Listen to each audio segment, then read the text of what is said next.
তেওতা রাজার বাড়ি, জমিদার বাড়ি, যার নাম ছিল হিমশঙ্কর রায়। এই বাড়িটা হলো শত বছর পুরনো বাড়ি, যে বাড়ির কারুকারিতা এত সুন্দর এবং নিপুণভাবে করছিলেন তৎকালীন সময় রাজা। এই জমিদার বাড়িটি নির্মাণ করেন পঞ্চম সেন নামক একজন জমিদার। হাজার হাজার পুরনো স্মৃতি এখনো পর্যন্ত রয়ে গেছে।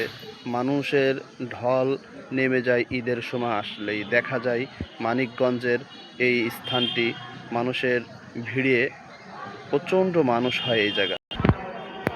এমনকি এই স্মৃতি গড়ে রয়ে গেছে, কাজী নজরুল ইসলামেরও কিছু স্মৃতি এ জায়গা রেখে গেছেন, এবং কাজী নজরুল ইসলামের অনেক কারুকারিতা এবং তার লেখা অনেক উপন্যাস এই জায়গা আসলে পাওয়া যাবে।